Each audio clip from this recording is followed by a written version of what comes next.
Oh hey guys, what's up? Welcome to your 98th Android tutorial for the new Boston. And again, what we're going to do in this tutorial is work with some data, like I said, for the next few tutorials, because it's a pretty crucial thing for most applications. You want to save some files, save some data somewhere, and so I'm going to kind of go through different ways you can do that. Now what we've worked with is the shared preferences, which is good for key and pair values, or key value pairs for the most part. So if you want to save just a variable, have that variable change and update it, we can do that.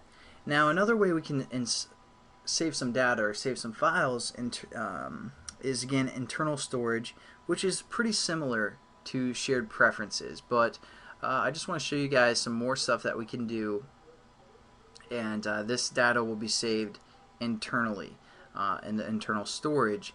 So what's going to happen is if they uninstall our application, it is going to be deleted, this internal storage that we're going to create here, or this file.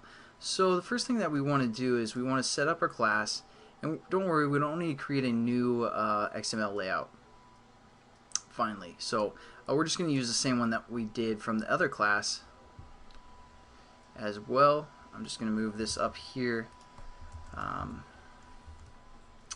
Get started, and as you can see, I implemented the on-click listener, so it's nothing new there. I have a ton of imports, so you guys don't need to worry about.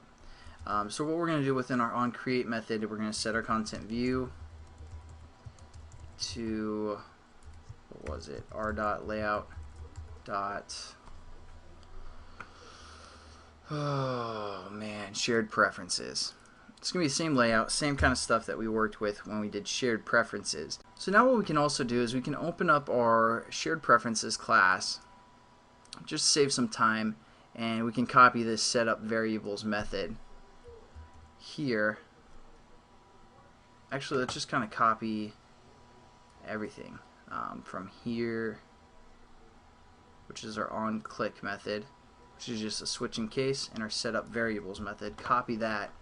And then we're going to go over to internal data, and we're going to, since we copied our onClick method, we're just going to delete the one that it set up for us and hit paste. And we're going to delete whatever is within our save and our load button.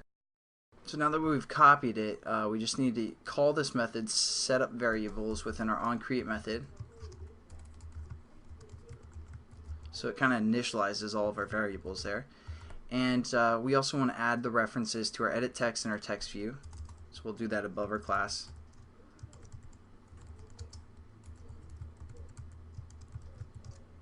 And a text view called data results. And there we go. We pretty much have everything set up for our tutorial now. Now how we're going to work with the internal storage is we're going to create a file output stream to write our data. And then we're going to create a file input stream to read our data. So let's first, just for this tutorial, we're going to write some data. But let's first create our file output stream. So again, we want this to be a variable that we can use throughout our whole class. So we're going to say file output stream like this, and we're going to call it FOS, or FOS. And within our setup variables, we're also just going to quickly create it and then close it for the most part, so we know that it exists. And we also want to have a file name, just like the last tutorial. So we're going to set up a string that's going to be our file name, and we're going to say string file name equals internal string, something like that. So what we need to do is we need to create this file output stream within our onCreate method, set it up to our file name, and set up how we want to write to it and all that good stuff. So we're going to do that within our onCreate method. Again, we have this method called setup variables, so we're just going to set it up within that method, which is going to be called within our onCreate. We're just going to set it up and then close it for the most part. So we created this file output stream. Again, output is how we write data, and we're going to set that equal to something called, or using a method called open file output. And what it takes within its parameters is the file name.